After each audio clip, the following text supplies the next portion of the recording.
성경을 보면요, 창세기부터 요한계시록까지 이 성경 전체를 관통하는 다양한 주제들이 있습니다.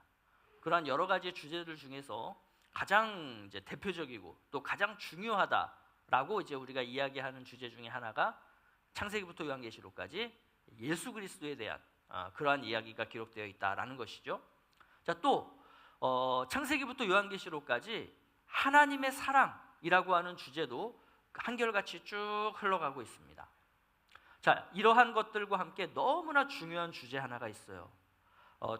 비교적 최근에 이제 한국 교회에 적지 않은 영향을 미치고 있는 주제가 한 가지가 있는데, 그게 뭐냐면 바로 하나님 나라라고 하는 주제입니다. 이 역시도 창세기부터 요한계시록까지 쭉 관통하고 있는 너무나 중요한 주제입니다.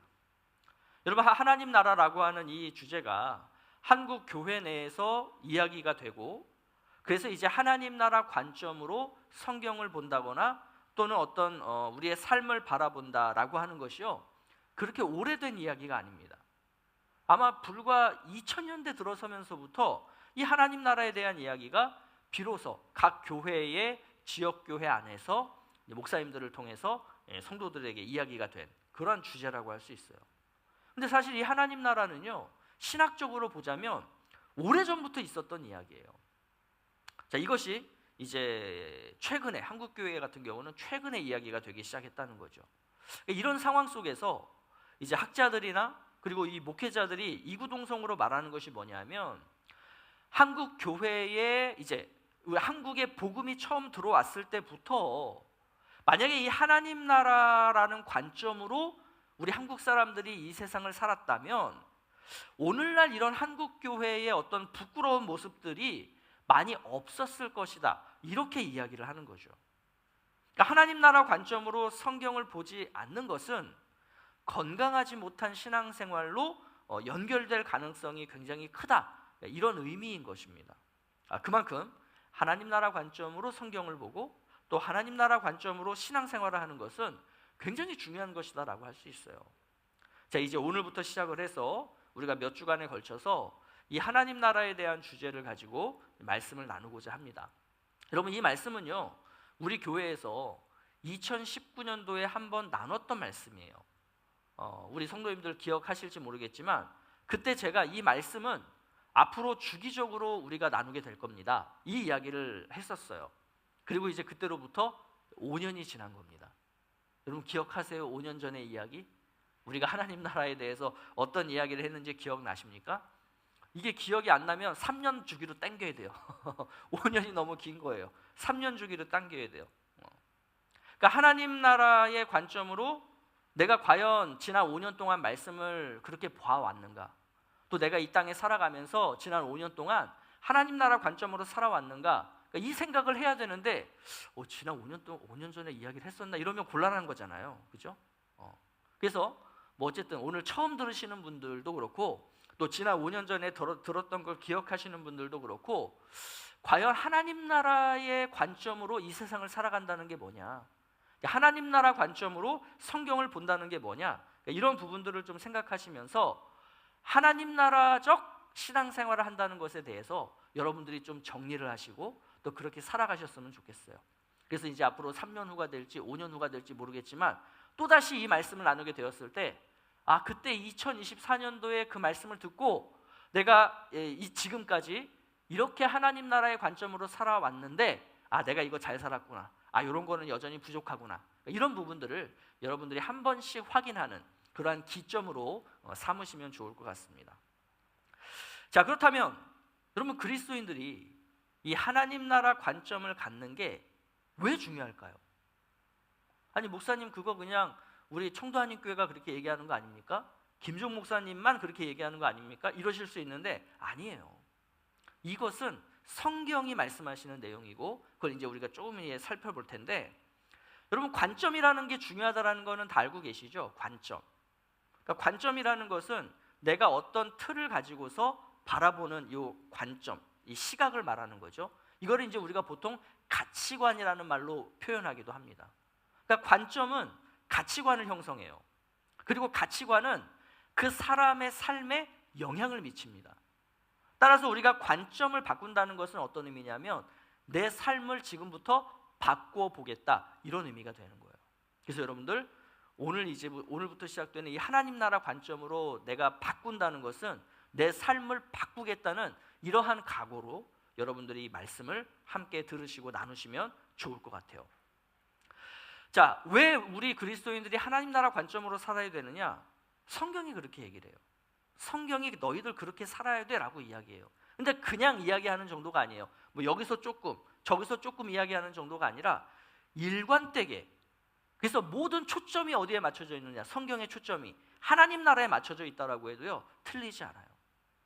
자, 성경이 얼마나 하나님 나라에 초점을 맞추고 있나 우리가 이제 좀 살펴보겠습니다. 자, 성경 66권은요 모두 예수님에 대해서 말하고 있죠, 그죠? 그래서 구약 39권은 오실 예수님에 대해서 말씀하고, 신약 27권은 오신 예수님에 대해서 말씀한다. 아마 이런 얘기 많이 들으셨을 거예요. 자, 이 신약 성경 27권 중에서 직접적으로 예수님에 대해서 기록해 놓은 책이 4권이 있죠, 그죠 여러분들? 우리가 흔히 사복음서라고 표현하는데 마태복음, 마가복음, 누가복음, 요한복음 4권입니다. 자, 이 사복음서 중에서 제일 먼저 기록된 복음서가 있어요. 그게 뭐냐면 바로 마가복음이에요. 마가복음이 제일 먼저 기록된 성경입니다. 이 마가복음을 메인 텍스트로 해서 거기서 이제 마태복음도 기록이 되고 누가복음도 기록이 되고 요한복음도 기록이 되었다라고 학자들은 이야기를 하죠. 자, 이러한 복음서에 따르면요, 예수님은 30세에 공생애를 시작을 하셨다, 이렇게 이야기를 합니다. 그 30세라고 하는 이 나이는 당시 예수님이 몸담으셨던 그 유대 문화에서는요, 선생, 이제 랍비라고 하죠, 유대인들은.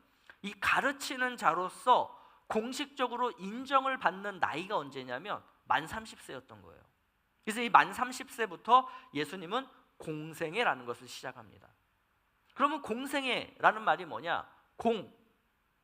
공적인 걸 말해요. 공적인 거. 그 다음에 생애, 말 그대로 삶을 얘기하죠.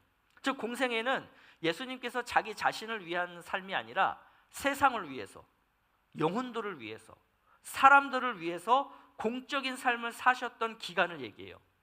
그럼 예수님이 공생애 기간을 몇 년을 사셨죠? 3년을 사셨어요. 3년. 자, 그렇다면 이 공생애 3년이라는 시간이 예수님에게도 그렇고 특히 예수님이 대상으로 하셨던 이 세상과 인류에게 있어서는 너무나 귀중한 시간이었죠.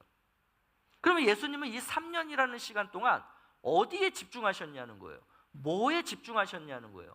뭘 가르치셨고 뭘 전파하셨냐는 거예요. 자, 그거를 우리가 안다면 주님이 저걸 강조하셨네? 그럼 우리도 저대로 살아야지, 이 답이 나오겠죠? 자, 그러면 우리가 한번 마가복음을 보도록 하겠습니다. 자, 마가복음 1장 14절 15절 말씀 같이 읽겠습니다. 시작. 요한이 잡힌 후 예수께서 갈릴리에 오셔서 하나님의 복음을 전파하여 이르시되 때가 찼고 하나님의 나라가 가까이 왔으니 회개하고 복음을 믿으라 하시더라. 자, 주님이 하나님의 복음을 전파하셨는데 그 복음의 내용이 뭐예요? 하나님 나라라는 거예요. 하나님 나라.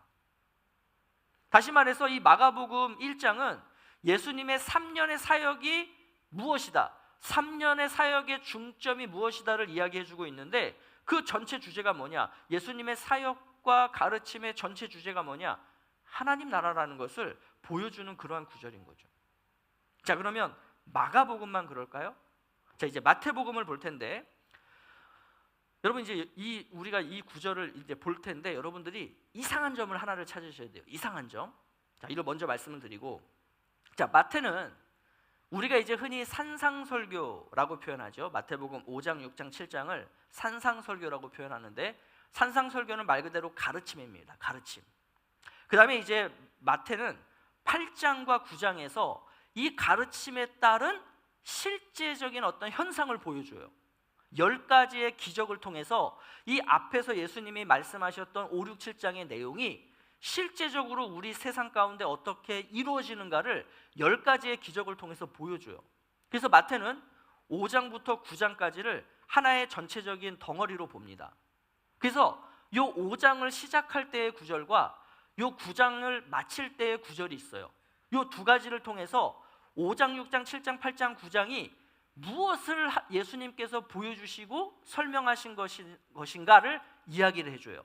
자, 그러면 우리 마태복음 4장 23절을 먼저 보겠습니다. 자, 다 함께 시작. 예수께서 온 갈릴리에 두루 다니사 그들의 회당에서 가르치시며 천국 복음을 전파하시며 백성 중에 모든 병과 모든 약한 것을 고치시니. 그러니까 가르치심과 그 가르침에 따른 실제 행동들, 그거를 이제 보여주셨다는 거예요. 이제 보여주실 거다라는 것이고, 자, 이 보여주셨어요. 다 가르치셨고 보여주신 마지막 절 9장 35절을 또 한번 보겠습니다. 자, 시작. 예수께서 모든 도시와 마을에 두루 다니사 그들의 회당에서 가르치시며 천국 복음을 전파하시며 모든 병과 모든 약한 것을 고치시니라. 자, 뭘로 시작해서 뭘로 끝나요? 예수님이 천국 복음을 가르치고 전파하셨다. 그리고 천국 복음을 가르치고 전파하셨다. 이걸로 시작하고 이걸로 끝맺어요. 그러면 예수님의 가르침과 예수님이 행하신 사역의 중심이 뭐라는 거예요? 천국 복음이라는 거죠. 그죠? 자, 그러면 여기서 이상한 점 찾으셨나요? 아까 구절에서 뭐가 이상하죠, 여러분? 이상한 게 별로 없죠? 이게 한국 그리스도인들은 이 구절에서 이상한 점을 못 찾아요. 그런데 다른 성도들에게, 그러니까 다른 문화권의 성도들에게 이 구절을 딱 보여줄 때 뭐가 이상하다라고 딱 짚냐면, 왜 천국이라고 표현해요? 이걸 짚어요.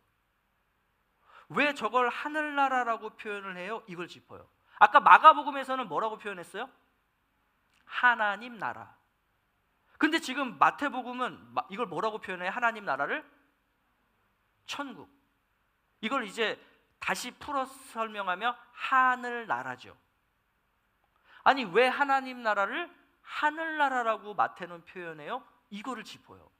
근데 이게 한국 사람들에게는 전혀 이상한 표현이 아니에요. 여러분, 왜 그럴까요?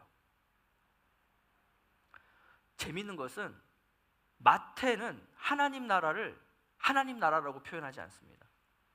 마태복음 1장부터 끝장까지 마태는 줄곧 하나님 나라를 뭐라고 표현하냐면 천국이라고 표현하고 있어요. 그러니까 하늘나라라고 표현하고 있어요. 사복음서 중에서 마태복음만이 이 하나님 나라라는 말을 안 써요. 이유가 뭐겠냐는 거예요. 여러분, 복음서의 저자들이 이 복음서를 기록할 때는 이 복음서를 내가 저 사람들에게 전해줘야지 하면서 어떤 특정한 대상을 정한 후에 복음서를 기록을 했습니다. 그러면 마태는 나는 이 복음서를 저 사람들에게 전해줘야지 하고 썼어요. 그러면 그 사람들, 특정한 사람들이 누구냐면 유대인 그리스도인들이에요. 그러면 이 유대인들은 어떤 그 룰이 있냐면 하나님이라고 하는 호칭을 사용하기를 금해버렸어요. 우리는 하나님이라는 말을 입에 담지 말자. 자, 왜냐하면 10계명 중에 제3계명을 위반하는 것이다라고 봤기 때문이에요. 자, 그럼 10계명의 3계명이 뭐예요? 하나님의 이름을 망령되이 일컫지 말라. 그러니까 유대인들은 이것을 문자 그대로 받아들여서 그 거룩하신 하나님의 이름을 죄악된 인간인 내 입술에 담는 것 자체가 죄다, 이렇게 여겼기 때문에 하나님이라는 말을 할 수가 없었어요. 하면 큰일 나는 거예요. 그러니까 마태도 복음서를 기록할 때 하나님이라는 말을 쓰면 나는 유대교를 무시하는 그러한 그리스도인이 되잖아요. 이걸 어느 유대인들이 그걸 받겠어요. 그래서 마태도 유대인들의 이 문화에 맞게 하나님이라는 단어를 안 씁니다. 자, 그런데 복음서에서 하나님이라는 말이 얼마나 많이 나와요. 유대인들도 마찬가지겠죠. 하나님 중심의 삶을 살아갔던 사람들이 유대인들인데 하나님이라는 말을 삶에서 안 쓴다? 어떻게 사냐는 거예요. 그래서 유대인들이 생각한 게 뭐냐면, 그러면 우리가 하나님이라는 이름을 다른 말로 대체를 하자, 바꾸자. 그래서 유대인들이 썼던 단어, 하나님을 대신해서 썼던 단어가 뭐냐면 주님이라고 하는 말이에요. 주님. 그러니까 주님 하면은 유대인들은 다 뭘 떠올려요? 하나님을 떠올리는 거예요. 주여 하면 하나님을 떠올리는 거예요. 자, 또 이 유대인들이 대체했던 단어 중에 하나가 뭐냐면 그게 바로 하늘이에요. 하늘. 자, 그래서 유대인들은 하늘 하면 누구를 생각하는 거예요? 하나님을 생각하는 거예요. 자, 우리가 이제 누군가가 지나가다가 여러 이제 뭐 예를 들어서 여행객들이 있다고 쳐요. 다양한 국적의 여행객들이 있는데 누군가가 지나가다가 야, 우리 하늘을 한번 보자 이렇게 외쳐요. 그러니까 그 자리에 있는 한국 사람들은 어떻게 하겠어요? 하늘을 보자 그러니까 하늘을 보면서 무슨 생각하겠어요? 어유, 가을 하늘이 굉장히 맑고 높으네. 그러면서 야, 깨끗하다, 아름답다, 좋다 이러겠죠. 근데 그 자리에 있는 유대인들은 하늘을 보자 이러면 뭘 생각해요? 하나님을 보자라고 생각한다는 거예요. 그래서 똑같이 하늘을 봐요. 그러면서 무슨 생각해요? 저 하늘은 하나님의 보좌인 곳, 하나님께서 우리를 이렇게 살피시고 계시는 곳. 그래서 우리도 가끔 한 번씩 고개를 들어 하늘을 보는 것. 이게 유대인들이 갖고 있는 하늘에 대한 개념이라는 거죠. 그러니까 똑같은 행동이에요. 똑같이 하늘을 봐요. 그렇지만 한국 사람들과 유대인들, 예수를 믿지 않는 자들과 이 유대인들은 하늘에 대한 개념이 이렇게 다른 거예요. 생각이 다르고 마음이 다르고. 그럼 거기서부터 비롯되는 삶도 달라지겠죠. 그죠? 이게 바로 하나님의 보좌라고 여기는 하늘, 하나님이 계신 곳. 그래서 우리는 하나님을 우리 입에 담지 말고 하늘이라고 표현하자. 그래서 마태가 하나님 나라를 뭘로 표현한 겁니까? 하늘나라 이렇게 표현한 거예요. 자, 여기서부터 이제 문화적 그리고 언어적 간극이 가져다주는 비극이 시작이 되는 거예요. 그러면 이 마태복음이 이런 유대 문화를 배경으로 사용되었던 당시의 언어, 이제 헬라어를 가지고 기록이 되었다가 이제 이 성경이 다른 문화권으로 전파되면서 그 문화권, 언어권에 갔을 때 뭐가 돼요? 어떤 작업이 이루어져요? 번역이라는 게 이루어지죠. 특히 이 성경이 이 헬라어 성경이 동양 문화권, 다시 말해서 동양 문화권 중에 제일 먼저 성경이 들어왔던 곳이 중국이니까 이 중국으로 들어오게 되면서 한자로 번역이 됩니다. 그러면 마태복음에서 하늘나라라고 기록한 것을 이 중국 성경에서는 뭘로 표현했겠어요? 하늘? 그러면 하늘천, 나라, 나라국. 이래서 천국이 된 거예요. 자, 이제 이 한자 성경이 어디까지 오게 되죠? 우리 한반도 조선까지 들어오게 됩니다. 그러면 한반도 사람들은 한문을 아는 사람들은 알지만 이걸 한글로 이제 번역할 때 그 하늘로 된 한자로 된 천자와 국자를 뭘로 번역했을까요? 이걸 다시 하나님 나라 또는 하늘나라로 번역을 해야 되는데 말 그대로 하늘천을 그냥 한글천으로 바꾼 거예요. 나라국을 그냥 한글 국자로 바꾼 거예요. 그래서 지금 우리가 보는 한글 성경에도 하나님 나라가 뭘로 표현되어 있어요? 마태복음에 천국이라고 표현되어 있는 거예요. 우리는 유대인이 아니잖아요. 그럼 다시 이게 번역될 때 뭘로 번역이 돼야 돼요? 하나님 나라라고 번역이 돼야 되죠. 근데 지금 한글 성경에서 마태복음에서만 천국이라고 기록되어 있다고요. 자, 이것이 결국은 한국교회 성도들에게 하나님 나라에 대한 잘못된 인식을 갖게 했다는 거죠. 자, 거기로부터 시작된 다양한 삶의 문제점들이 어찌 보면은 여기부터 시작이 됐다는 거예요. 이게 단초였다는 거예요. 그럼 왜 그랬느냐? 또 어떤 잘못된 점들이 나타났느냐? 조금 이따가 다시 이야기를 나눌게요. 자, 그러면 이 하나님 나라라고 하는 말이 여러분 성경에는 얼마나 많이 등장할까요? 자, 구약 성경에는 하나님 나라 또는 천국 또는 하늘나라 이런 표현이 없어요. 구약 성경에는 없어요. 다만 하나님 나라에 대한 어떤 모형 또는 하나님 나라에 대한 어떤 개념들을 통해서 하나님 나라는 이런 곳이다라는 것을 여기저기서 이야기하고 있어요. 너무 많이 이야기하고 있어요. 자, 신약 성경에서는 그러면 하나님 나라라는 표현이 얼마나 등장할까? 자, 사복음서를 보면 마태, 마가, 누가, 요한복음을 보면 하나님 나라, 천국, 하늘나라 이런 표현들이 자그마치 113회가 등장한다라고 합니다. 반면에 이 복음서를 제외한 나머지 신약 성경에서는요, 이 하나님 나라 또는 천국 또는 하늘나라가 29번밖에 등장하지 않아요. 왜 그럴까? 이 사복음서가 아닌 다른 데서는 하나님 나라를 중요하게 여기지 않았던 걸까요? 그렇지 않아요. 이거를 어떻게 보냐면 예수님께서 하늘로 승천하시고 그리고 이제 사도들에 의해서 초대교회가 세워지는 이 초대교회 시대로 넘어왔을 때는 이미 그 초대교회 성도들 안에는 하나님 나라라고 하는 개념이 이미 뿌리 깊게 자리 잡고 있었다는 거예요. 그러니까 굳이 하나님 나라라는 표현을 쓸 필요가 없는 거죠. 오히려 하나님 나라라는 표현을 왜 많이 써요? 그 개념이 없기 때문에 많이 쓰는 거예요. 그러니까 구약도 그렇고 초대교회, 신약시대 초대교회 때도 그렇고 이 성도들의 삶은 하나님 나라 중심의 삶이었다라고 설명되어지는 것이죠. 자, 그러면 한번 우리 그 근거들을 한번 찾아보겠습니다. 여러분들, 사도행전의 저자가 누구죠? 사도행전의 저자? 사도입니까?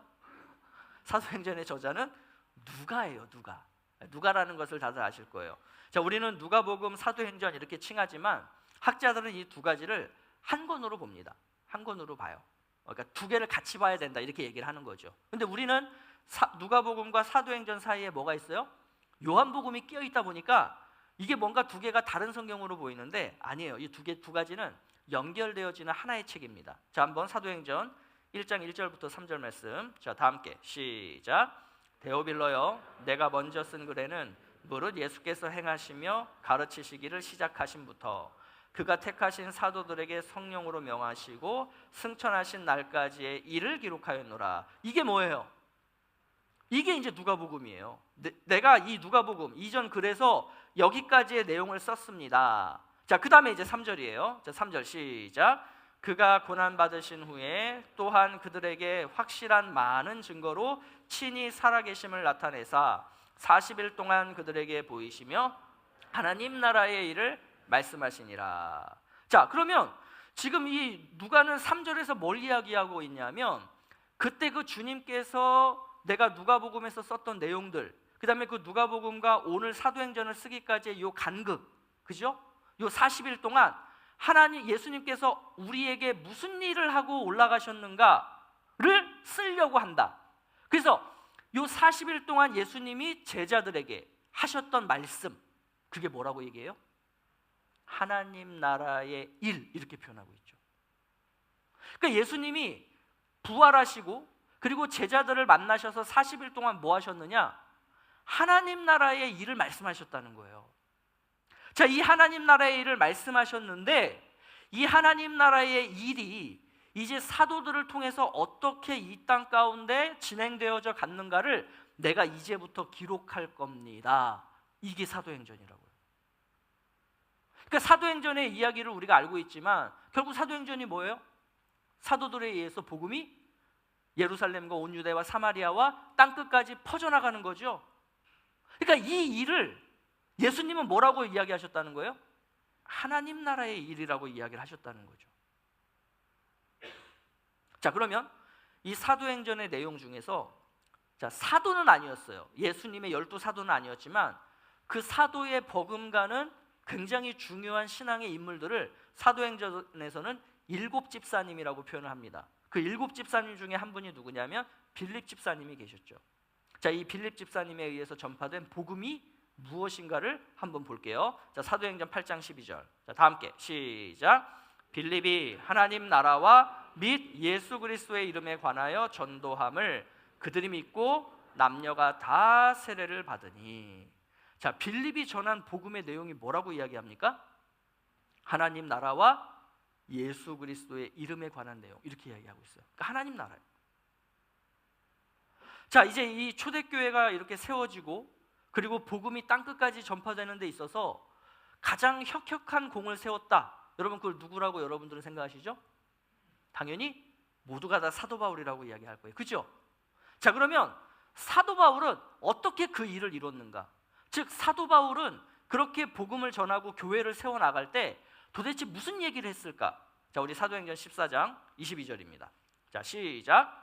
제자들의 마음을 굳게 하여 이 믿음에 머물러 있으라 권하고 또 우리가 하나님 나라에 들어가려면 많은 환난을 겪어야 할 것이라 하고. 자, 여기서 제자들은 예수님의 12제자를 의미하는 게 아니고요, 루스드라, 이고니온, 그리고 안디옥, 이 지역 교회에 있었던 제자들이에요. 다시 말해서 성도들이죠. 그리스도인들이죠. 그러니까 이 제자들에게 말한 거예요. 우리가 하나님 나라에 들어가려면 많은 환난을 겪어야 할 거야. 그러니까 이 말이 갖는 의미가 뭐냐면 제자의 삶이란 하나님 나라와 밀접하게 연결되어 있다라는 것을 설명해 주는 표현인 거죠. 그죠? 자, 또 볼까요? 자, 19장 8절. 자, 다 함께 시작.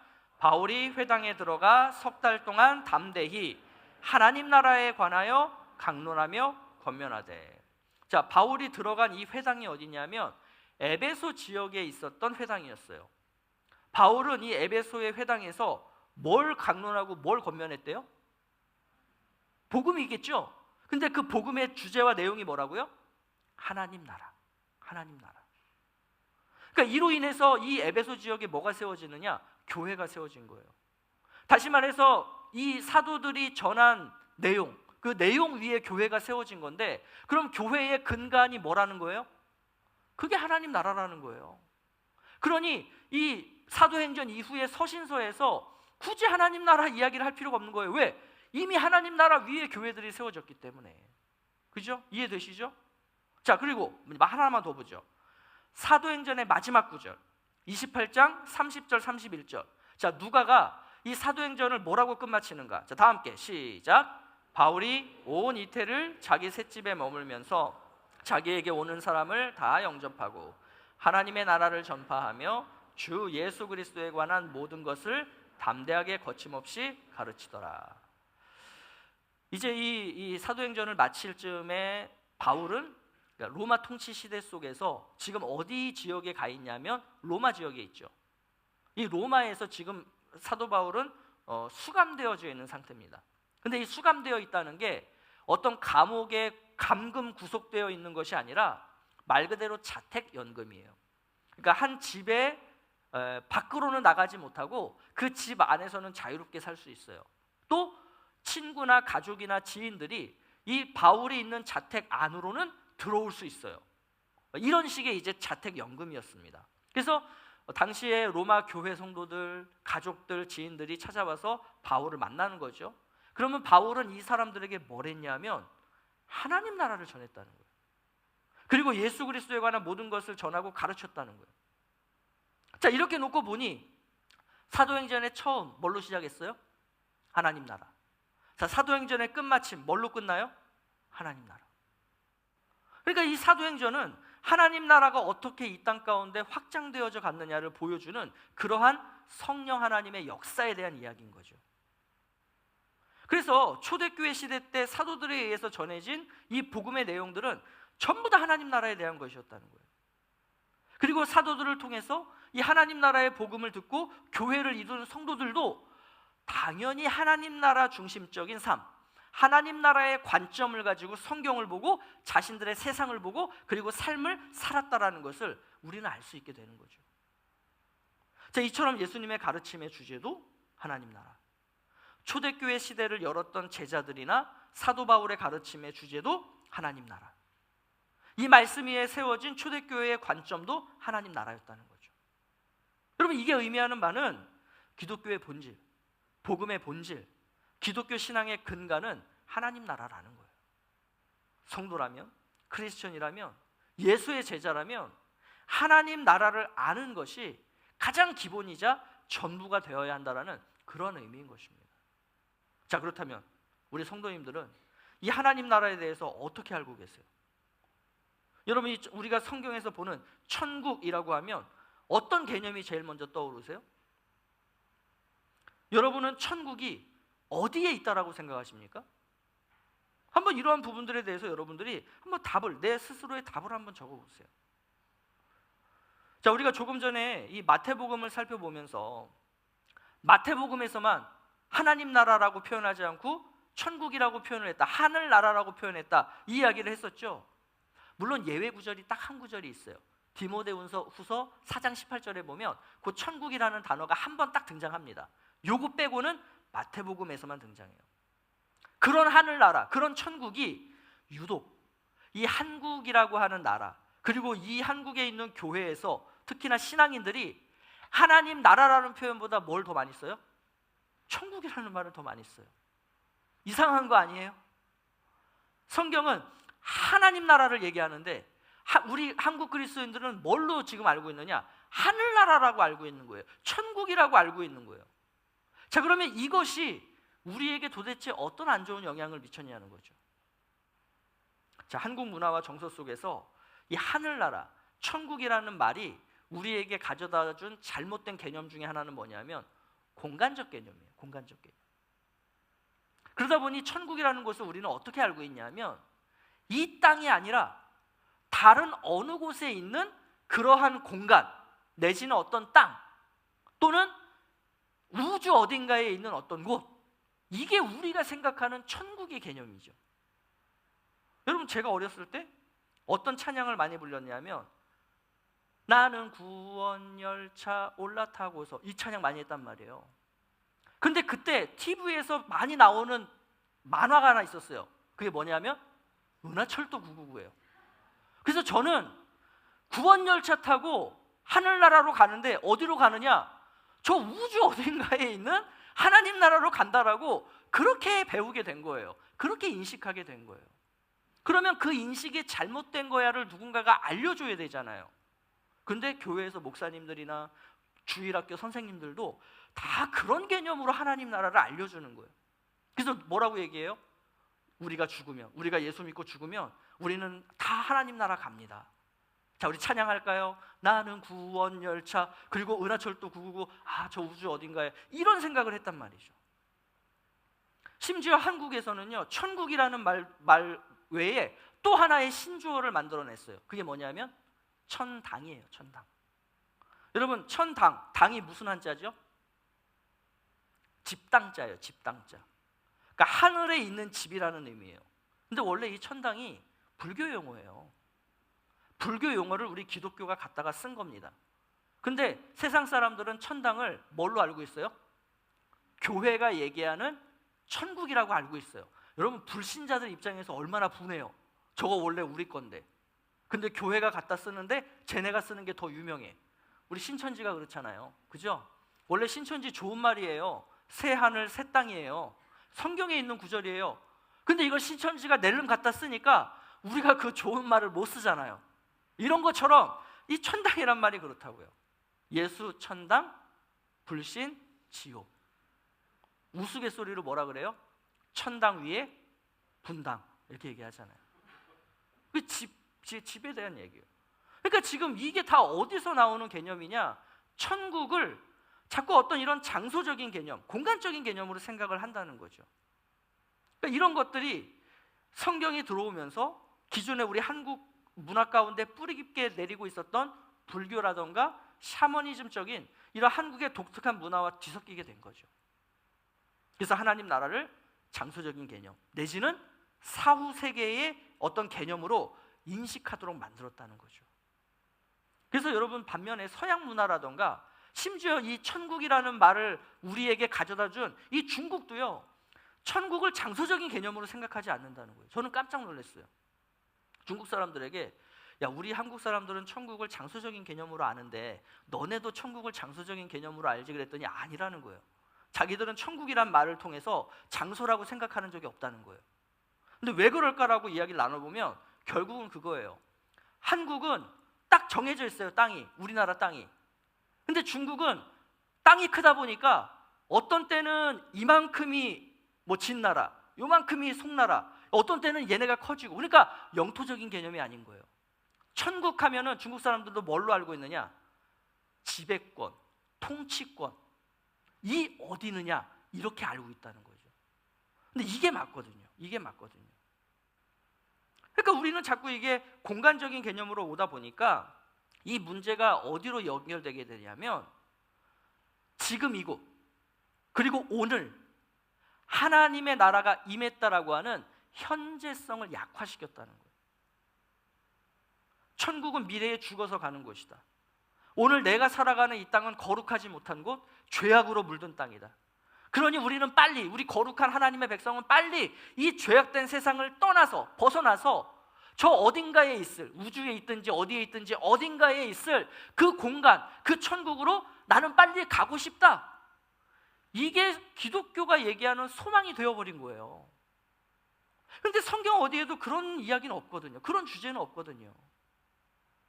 그럼 왜 그러느냐? 한국이 힘들었어요. 한국이 일제시대 때를 겪고 6.25를 겪으면서 온 나라가 전부 다 망가져 버렸어요. 폐허가 되어버렸어요. 그 세상에서 살아가기가 너무 힘든 거예요. 그렇다고 자살은 못해요. 왜? 이거 죄라고 얘기하니까. 그래서 살아있는 동안에는 어쨌든 꾸역꾸역 이 땅에서 살아야 되는데 너무 힘든 거죠. 그리고 여기 죄악된 곳이잖아요. 그런데 이 세상 어느 한 곳에 뭐가 있느냐? 교회라는 이름의 예배당이 있는 거예요.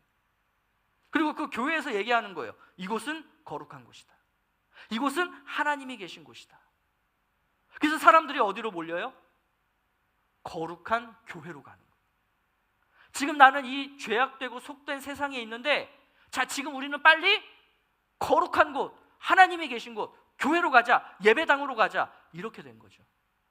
그래서 우리 한국 성도들 안에 어떤 삶의 문제점이 생겼냐면 삶을 두 가지로 나눠버리는 거예요.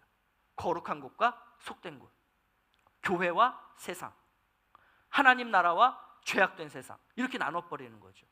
이러한 이분법적인 삶이 오늘날 한국교회 안에서 많은 문제를 일으키고 있다라고 모두가 이야기하는 거예요. 왜 그러느냐? 이러한 천국에 대한 잘못된 개념, 하나님 나라에 대한 잘못된 개념이 우리에게 교회에 대한 개념도 잘못 바꿨고, 하나님 나라에 대한 개념도 잘못되고, 또 거룩에 대한 개념도 잘못 우리에게 인식하게 했고, 그래서 과연 성도로서의 삶이 뭐냐? 이것도 다 잘못되게 만든 거예요. 그래서 여러분, 교회에서 성숙한 사람이 누구냐? 월화수목금토주일 일주일 중에 얼마나 자주 교회에 와 있느냐, 이 사람이 신앙적으로 성숙한 사람이라고 우리는 자꾸 인식을 하죠. 아니라는 거예요. 그게 아니라는 거예요. 예수님도 그렇고 사도 바울도 그렇고 신약 성경에서 말씀하시는 하나님 나라는 그런 어떤 영토적인 개념, 공간적인 개념이 아니에요. 자, 하나님 나라라고 할 때 나라라는 단어가 히브리어로는 말쿠트라고 하는 단어고 헬라어로는 바실레이아라고 하는 단어예요. 그럼 이 단어들이 갖고 있는 의미가 뭐냐면 영토적인 국가의 개념을 담고 있는 말이 아니고 통치, 지배, 왕권, 이런 의미를 가진 나라의 단어인 거예요. 즉 하나님의 나라라는 것은 뭐냐면 하나님의 주권이 세워진 곳이에요. 하나님의 다스림과 통치가 임한 곳이에요.